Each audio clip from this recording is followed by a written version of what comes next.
Assalamualaikum warahmatullahi wabarakatuh.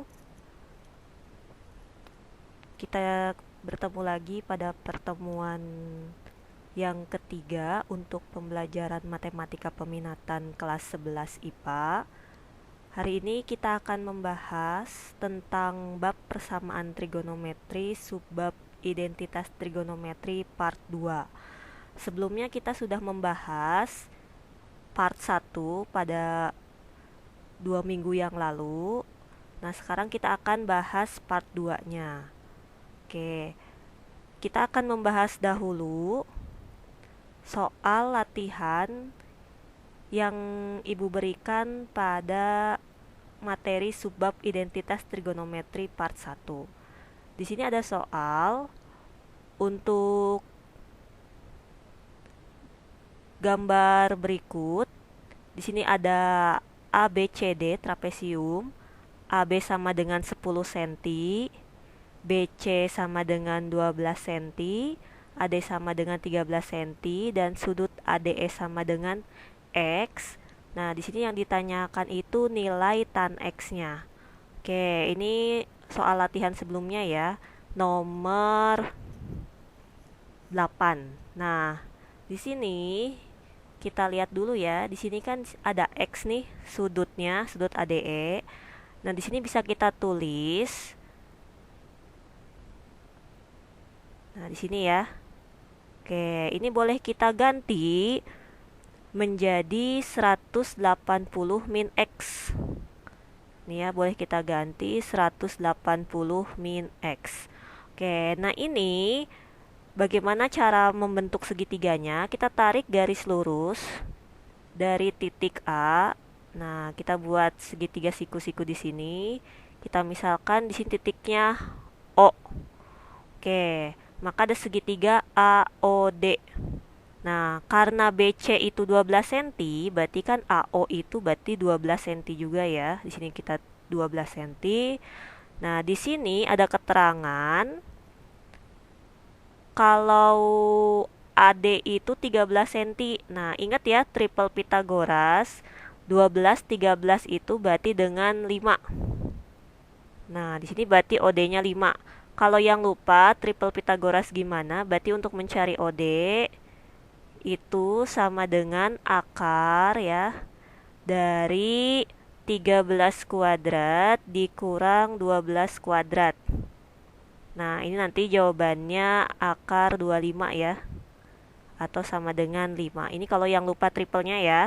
Nah, berarti dari sini kita dapat nih, kalau misalnya kita cari nilai dari tan 180 min X ya. Oke, kita cari nilai tan yang ini nih, sudut yang ini, yang ODA. Ini kan kita tadi tulis 180 min X. Diperjelas lagi ya, kenapa 180 min X? Karena ini kan garis lurus nih. Karena ininya X, ADE-nya. Nah, berarti sisi sebelahnya itu tinggal 180 min X gitu ya. Oke, di sini kalau tan, diingat-ingat lagi ya di part 1, kalau tan itu rumusnya adalah depan per samping. Oke, ini depan per samping, berarti depannya itu siapa? Depannya itu si 12 ya. Depannya 12, sampingnya itu berarti 5. Nah, ini kan berarti 12 per 5 nih. Sementara yang kita cari itu kan adalah tan X. Oke, dari sini kita ingat lagi sifat kuadrannya ya. Kalau ada 180 min X, berarti ini bisa kita lihat adalah kuadran 2. Nah, 180 gimana? Berubah atau tidak? 180 kan tidak berubah nih, berarti dia tetap tan X. Oke. Tapi karena dia ini kuadran 2, kuadran 2 itu tannya negatif ya, berarti kita tulis di sininya negatif tan X. Oke, nah berarti ini negatif tan X sama dengan ini ya 12 per 5. Oke, kemudian karena yang kita cari itu tan X-nya kan kita tinggal kali min nih. Ini ya tinggal kita kali min, berarti tan X itu sama dengan negatif 12 per 5. Nah, ini jawabannya ya untuk soal nomor 8. Semoga paham ya. Sekarang kita coba bahas soal yang berikutnya, latihan yang sebelumnya. Oke, ini adalah soal nomor 10. Nah, kita bahas soal nomor 10 ya, karena di sini banyak yang masih salah. Oke, untuk soal nomor 10, di sini ada keterangan ada segitiga PQR itu siku-siku di Q. Nah, di sini sudut QPR itu sama dengan X dan sudut PRS itu sama dengan Y. Oke. Nah, sekarang di sini yang ditanyakan itu mana pernyataan berikut yang benar. Jadi kita harus mencari mana dari pilihan ini yang benar ya. Nah, sekarang kita cari dulu nih nilai dari sin X dan cos X. Kita nggak perlu nyari tan ya, karena di pilihan gandanya tidak ada tan. Jadi kita lihat nih ya, di sini sin X. Kita cari dulu nilai sin X. Kan sin X itu berarti yang sudut ini ya, P. Oke, ingat sin X itu rumusnya depan per miring. Berarti bisa kita tulis di sini QR per PR. Oke. Sementara kalau cos X, berarti kan rumusnya itu adalah samping per miring. Sampingnya siapa sih? Sampingnya berarti PQ. Nah, sisi miringnya itu berarti PR. Oke, berarti sekarang kita tinggal cari sin Y apa dan cos Y itu apa.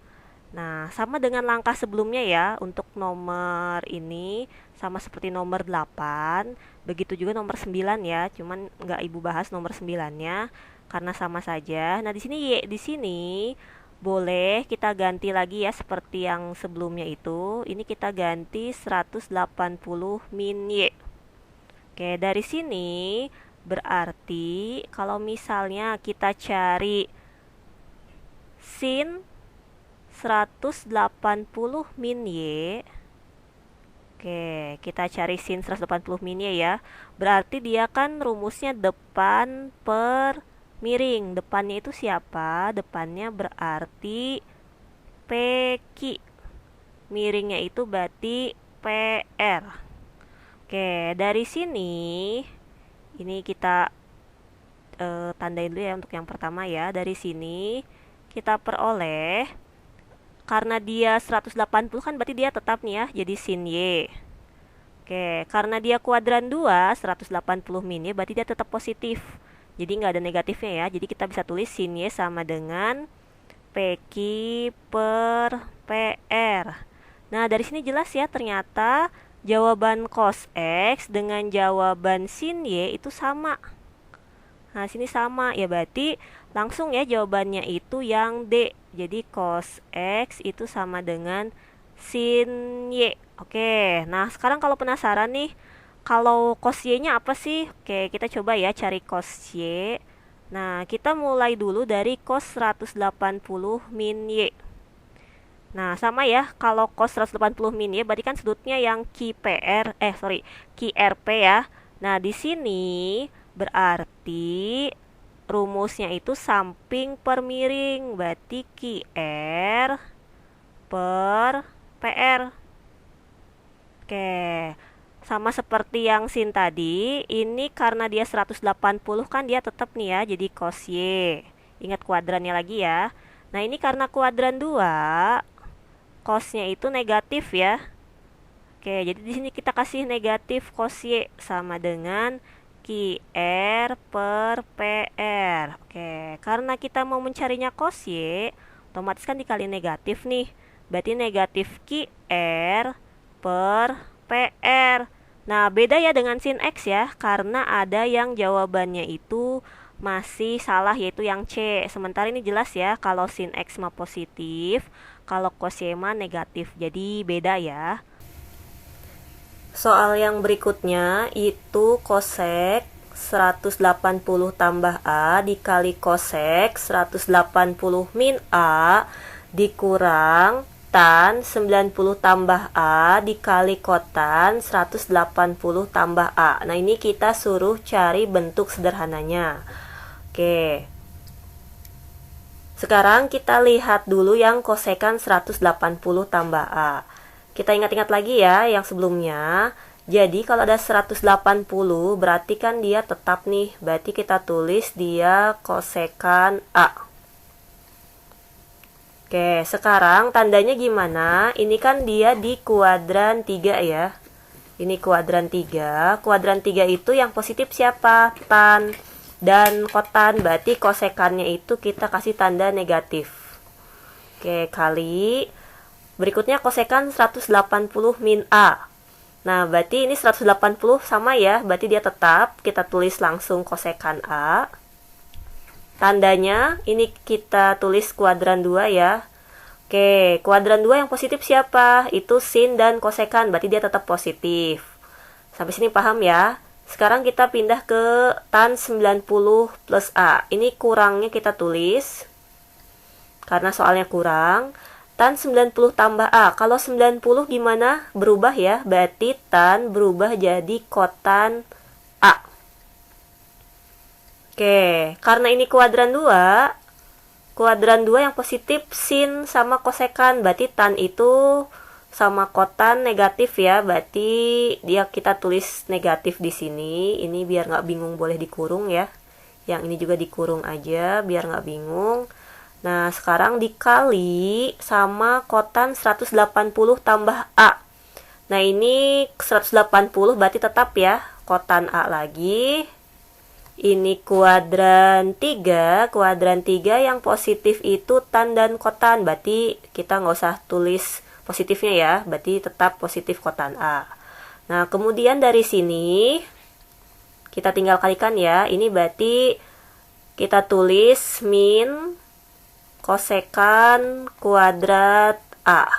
Nah, ini hati-hati ya, Ibu kasih catatan di sini ya. Di sini ada catatan sedikit.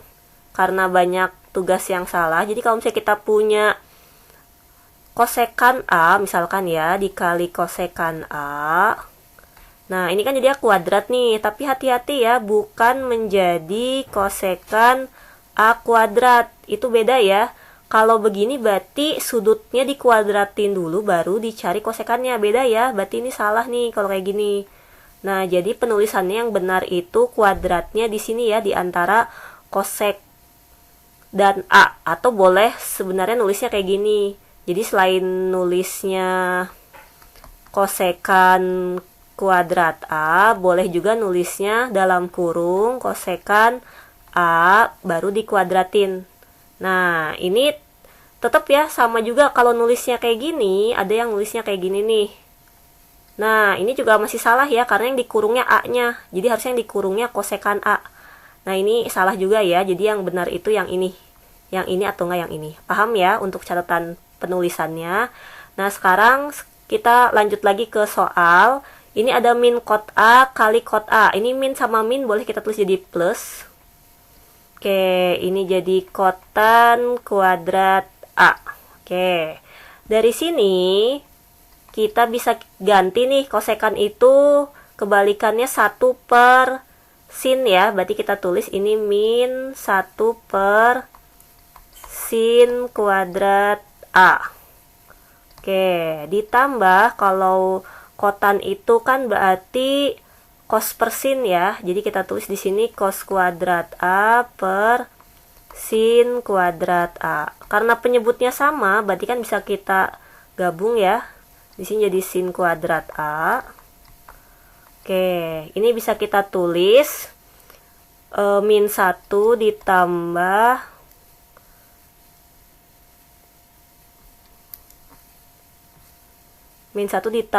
cos kuadrat A ya, bisa kita tulis. Nah ini ingat lagi rumus identitas ya waktu kelas 10. Jadi kalau misalnya kita punya sin kuadrat A ditambah cos kuadrat A. Nah, ini tuh sama dengan 1 ya, diingat-ingat lagi ya. Nah, berarti kalau misalnya kita pindah ruas nih, satunya ke sini, jadi akan min 1 ditambah cos kuadrat A sama dengan otomatis sinnya pindah jadi min sin kuadrat A ya.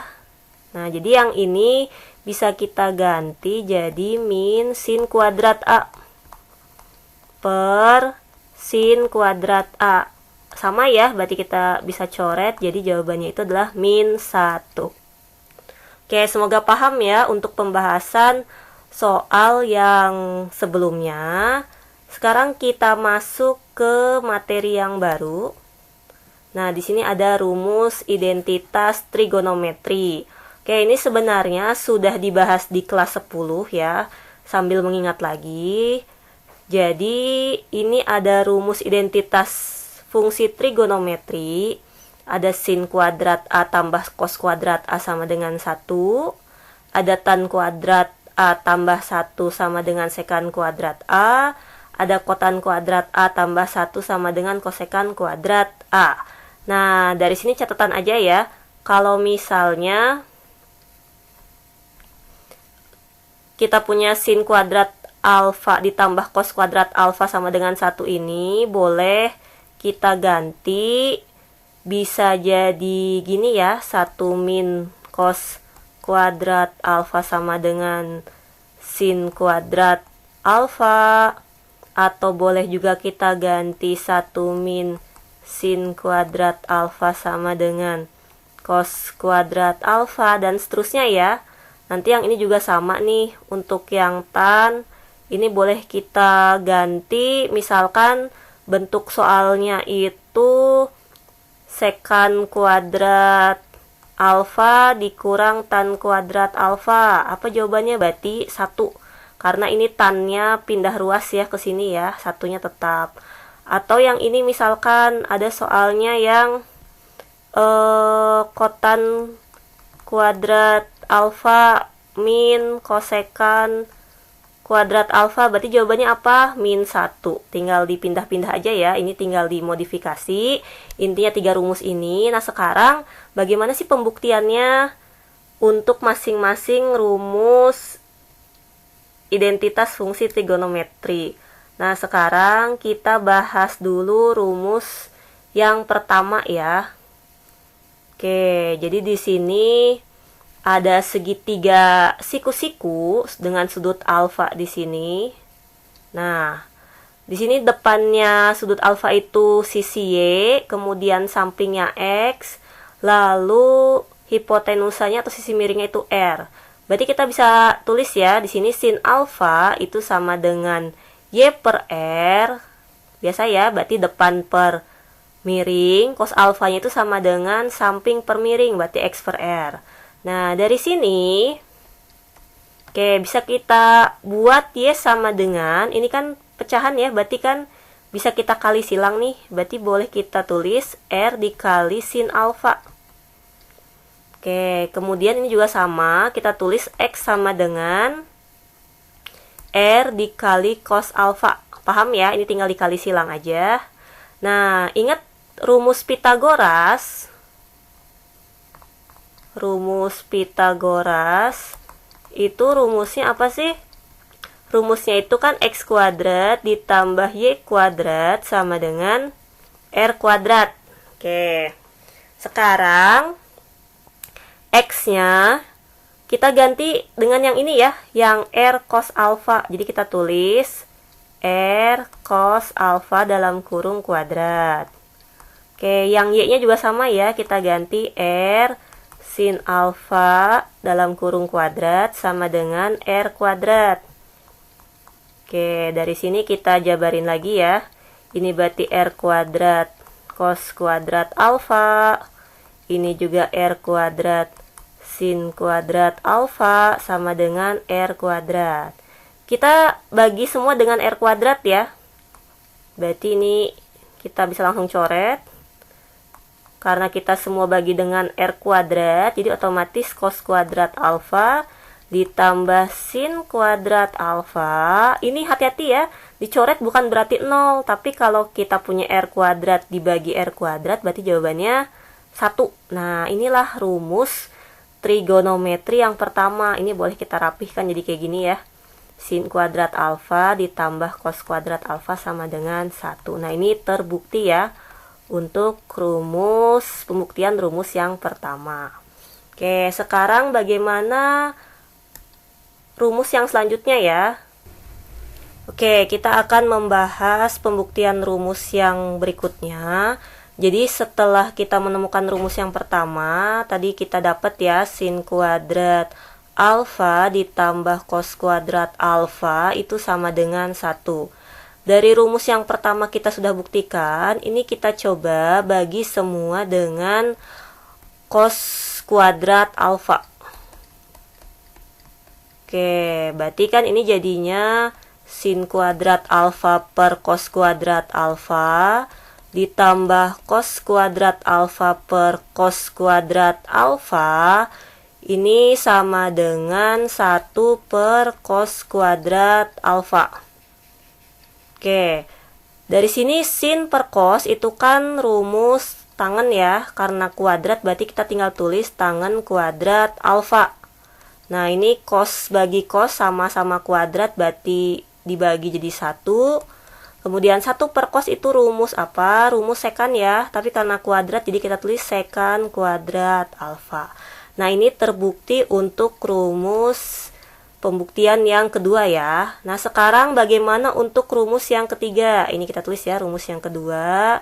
Kemudian rumus yang ketiga. Rumus yang ketiga sama ya, kita ambil lagi dari rumus yang pertama. Oke, tapi kita sekarang bagi dengan sin kuadrat alfa. Jadi sebenarnya dari yang pertama ini, kalau lupa yang kedua ketiga tinggal dibagi cos atau nggak dibagi sin ya. Nah, dari sini, kalau misalnya kita bagi sin kuadrat, berarti ini kita langsung aja ya. Sin kuadrat bagi sin kuadrat berarti 1, tambah cos kuadrat bagi sin kuadrat, cos per sin itu rumus kotan ya. Ini kotan kuadrat alfa.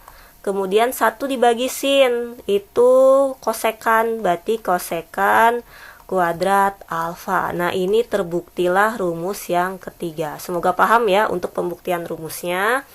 Oke, sekarang kita masuk ke contoh soalnya untuk rumus identitas. Jadi biasanya tipe-tipe soalnya itu suruh menyederhanakan atau membuktikan rumus. Oke, sekarang kita bahas contoh soal yang pertama. Sederhanakan bentuk cos kuadrat X per 1 min sin X.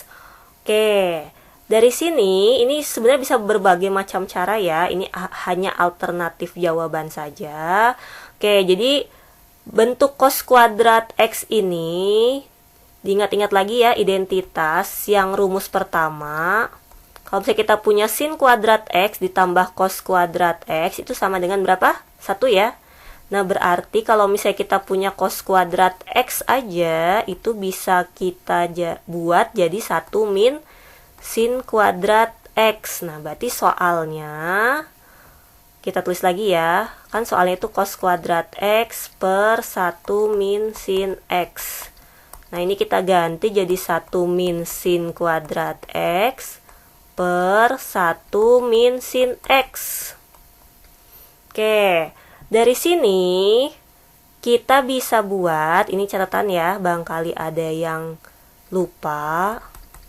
Nah, semoga masih ingat ya, kalau misalnya kita punya bentuk A kuadrat min B kuadrat, itu bisa kita ubah menjadi A min B dikali A plus B. Oke, di sini 1 di sini kan sama aja kayak 1 kuadrat 1 ya. Berarti bisa kita ganti menjadi 1 min sin X dikali 1 plus sin X.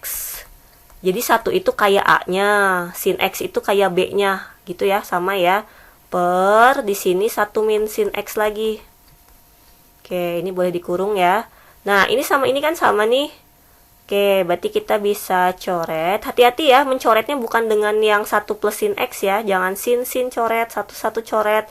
Jadi kalau misalnya untuk penjumlahan gini, yang ada perkaliannya harus yang benar-benar sama ya dalamnya ya. Oke, berarti sisanya tinggal 1 plus sin X. Nah, ini udah bentuk yang paling sederhana ya. Oke, semoga paham ya contoh soal 1. Sekarang kita ke contoh yang berikutnya. Contoh soal 2. Sederhanakan bentuk sin theta per 1 plus kotan kuadrat theta. Oke. Kita ingat lagi ya. 1 plus kotan kuadrat theta itu rumus yang ketiga ya. Itu jadinya kosekan kuadrat theta. Oke, di sini kita tulis lagi soalnya, berarti sin theta per 1 tambah kotan kuadrat theta. Oke, kita langsung ubah yang bawahnya ya pakai rumus identitas. Berarti ini kosekan kuadrat theta.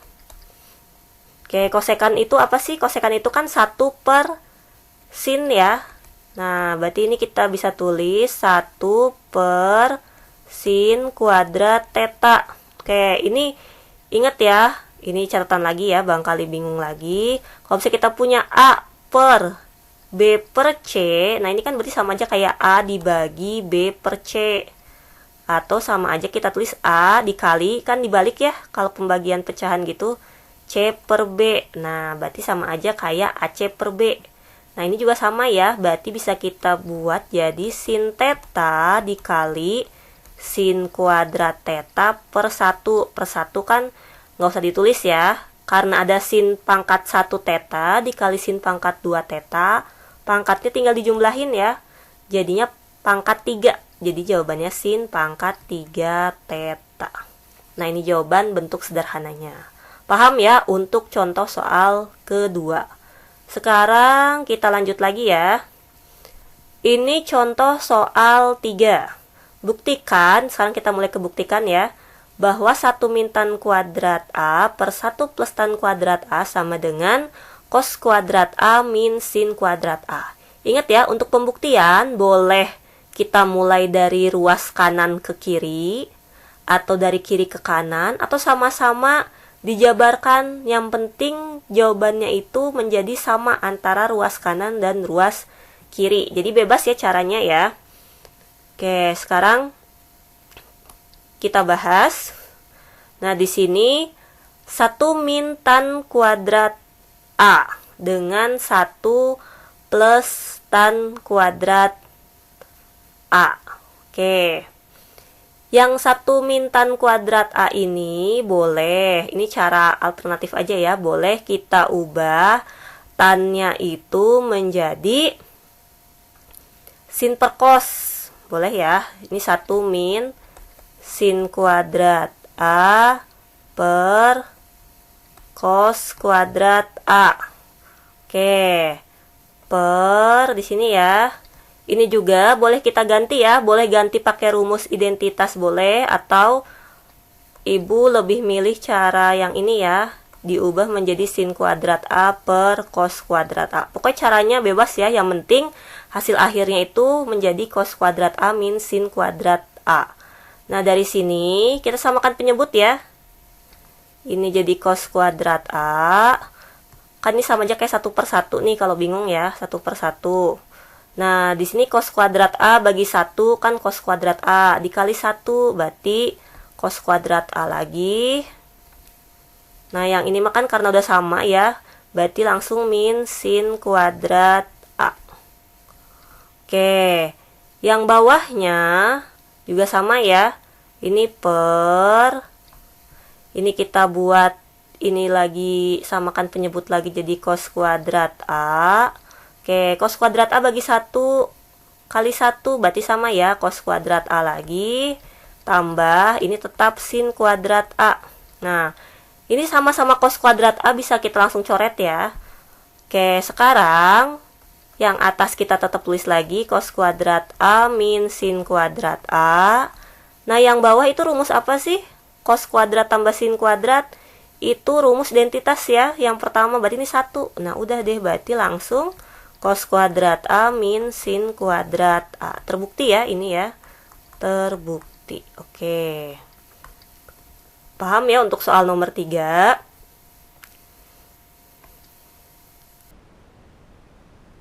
Oke, pembahasan soal berikutnya, contoh soal 4.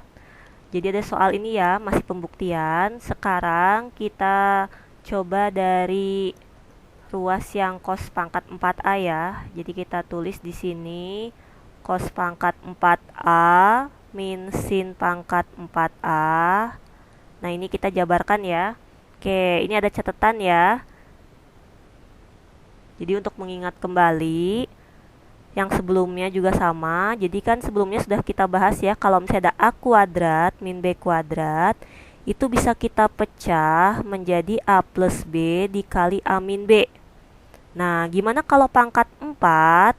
Kalau pangkat 4 berarti tinggal kita buat jadi pangkat 2 di sininya. A pangkat 2 tambah B pangkat 2, kemudian A pangkat 2 min B pangkat 2. Nah, jadi untuk yang cos pangkat 4 dan sin pangkat 4 ini bisa kita tulis menjadi cos pangkat 2A ditambah sin pangkat 2A dikali cos pangkat 2A min sin pangkat 2A.